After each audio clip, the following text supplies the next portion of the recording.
be my favorite fight coming up this weekend between a couple of quiet combatants. We have, you can call me Dragon, Jonathan Martinez, taking on Vandetta, Vince Morales, and I have to say this about both of these guys. We said this before, but I feel like I need to say it. Vince Morales coming into the UFC, I was not sold on him at all.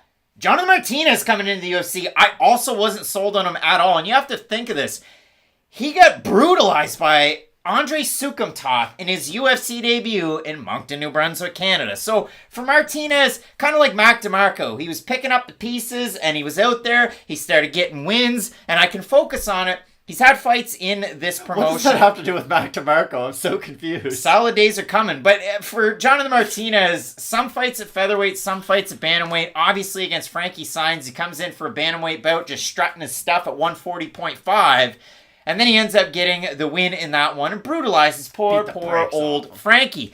But for Martinez, he's definitely known for his striking abilities. We see that brutal left kick from that southpaw stance. And it's not like a Charles Jourdain where it's whipping it out there to the legs, to the body. It's much more to the body, not so much to the head. But Martinez has very, very slick boxing, a lot of power. Obviously, if somewhere down the road they decided, you know what, Jonathan Martinez, Davey Grant, we really need to see that. We really got to run that one out there. I'd watch that rematch for the fans. I'd be interested in the rematch as well because both guys stack up very, very well together. It's a younger version versus an older version, and Davey was able to finish him in that fight, which was very, very impressive. But if you focus on Martinez after that, he takes on the flame that burned out that was Zviad Lazishvili, sent him packing from the UFC. Absolutely one-sided fight on short notice. Then he goes out there his last time and beats Alejandro Perez, a guy who will forever be underrated and sometimes forgotten.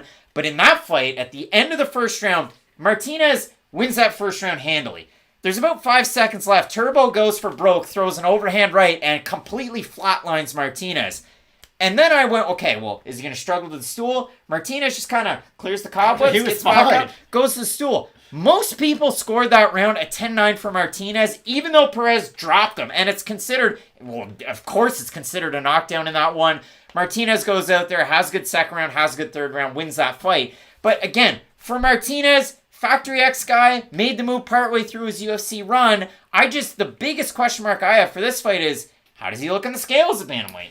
That really is the big question mark, because you know when he's fighting at featherweight, yes, he might be a little bit undersized, but at least you're getting the total Jonathan Martinez experience, you know? Like, you're paying for the extra sweet. You're not just staying in the slums. And the good thing about Martinez is he does have pretty good cardio at 145. He can take a shot, it seems a little bit better at 145. So I do think that the cardio does play a bit of a factor. Sorry, the weight cut plays a bit of a factor with his overall skill set. I do think when he fights at bantamweight, he must be focused a little bit more on just losing the pounds instead of working on his skill set, because even at 145, I feel like we do see a little bit more of a progression in his skill set than just him fighting at bantamweight, because it just feels like the same thing every time at bantamweight. Now, you guys know me. I think way too highly of Jonathan Martinez. Are you the conductor of the train? I'm still on this train. Like, I don't know anything about cryptocurrency, but I know the market's not great right now. That's like me with Jonathan Martinez. I'm going to stay on this train until the wheels fall off, because the thing about him is, stylistically, and if you just look at his skills, he's an extremely skilled fighter. Like you said, I do like the comp between him and Davey Grant, because Martinez does have a very good grappling base to him. He has very good defensive submissions. He's not great with defending takedowns, and that really is the problem, and you do worry about him a little bit with his activity off the back, and trust me, we're going to talk about Louis Smolka in a second, because he's the connector with all of this. That is my problem with Jonathan Martinez. I think he is a good grappler, don't get me wrong, but I do think he's a guy who can get held down by superior wrestlers, and maybe in this fight it won't pay off for minutes and minutes at a time, but it is something you always have to worry about in the back pocket. But the thing about Martinez is, as long as he brings his hands back to his face after he throws them, I know that sounds like a very simple thing to do, but it's something a lot of fighters struggle with. That's really his big issue. When he throws his strikes, he's a little bit slow with his recoil and with his defense, and that's when guys can take advantage of it. With Vince Morales, I know people might be buying high on him right now because he was able to knock out Louis Smolka, but I don't really look at him as this thunderous power puncher. I think he has the faster hands in this matchup for sure, but I think he's finding himself in 50-50 exchanges with a guy like Jonathan Martinez. Martinez has multiple shots shots that can put down Morales. Whereas, unless Morales can maybe peek through the defense of Martinez, get one of those glancing shots on his chin, maybe he can drop him early. But I do like the overall skill set of Jonathan Martinez. But I've said that before, and I've been wrong before. I mean, I look at this matchup. We talk about Jonathan Martinez making the move midway through the UFC career over to Factory X. The results have been 2-0 at featherweight, beats Thomas Almeida, beats Alejandro Perez, both those guys bantamweights. They moved up to featherweight for that fight. And Thomas Almeida, longtime bantamweight, but he's kind of carved it out at featherweight of late. And you do look at it, I mean, what's his record at bantamweight if he's so good? It's 4-3 in the UFC. Sukum Toth, being that debut, short notice, gets knocked down twice in that fight. The fight against Davy Grant, he gets knocked down, he gets dropped. And then it really is an odd bucket of muscles when you look at it for Jonathan Martinez. The other loss by split to Andre Ewell, a very, very long-rangey striker in that division.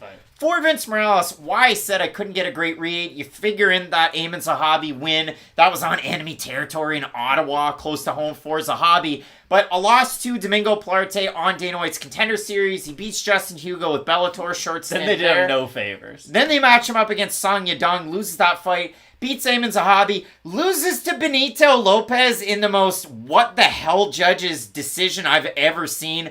Because Vince Morales won that fight. Go back and watch it. You're having close fights with Benito Lopez, though. No, it wasn't close at all. No. I'm just saying, if you're having those types of fights with Benito Lopez, like, Lopez was not a guy who stuck around the UFC for a long time and impressed many. Lopez is a pretty good fighter. But, again, Morales won that fight. Loses to Chris Gutierrez due to the leg kicks. Beats Draco Rodriguez. Beats Louis Smolka. And the biggest point about this is he moved his two camps to Syndicate, and then he moved to Syndicate, moved to Vegas, before his last fight, and looked great against Smolka. And the most underrated part of Vince Morales' game, again, fights behind a double jab. He'll triple it up. He'll throw his right hand. He throws leg kicks of his own.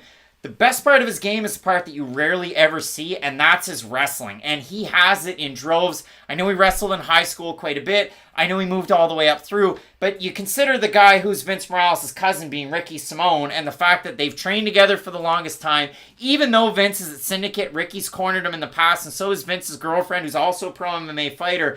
And you love to see that. So again, both these guys highly skilled, and they're both good at striking. They're both interesting at wrestling. They're both fun to grapple with, I guess. I don't know. I've never done it personally. But when I do look at the odds for this one, Martinez opened as a slight favorite. More of a favorite now. Minus 150 to a minus 200. Morales came in plus 130, plus 160. If we have a look at the Topology votes, Matt, surprise us there to you. But I don't anticipate they'll be very close. I'm going to say over-under 77.5% J-Mart. I'll say over. You're going to say over. It is over. 501 total votes, 86% Martinez, 88% by decision. For the 14% that have Morales, 47% by decision, 40% by knockout, because apparently, Matt, thunderous puncher Vince Morales knocks a lot of people out. He does have good hand speed, don't get me wrong, but again, he doesn't really sit down much on his shots, so I do think he's going to have a hard time knocking out Jonathan Martinez, who isn't the most durable guy by any means, don't get me wrong, but I really do think the size advantage of Jonathan Martinez is going to help him a lot in this fight. Like you said, Martinez does kind of have two fights ahead of him this week. He has the fight with the scales, and then the fight against Morales afterwards, so I am a little bit worried about how he's going to look on Friday, but let's say he does look good, and luckily we do have a show 2 hours before the fight start on Saturday to recap in case anything did happen on the scales.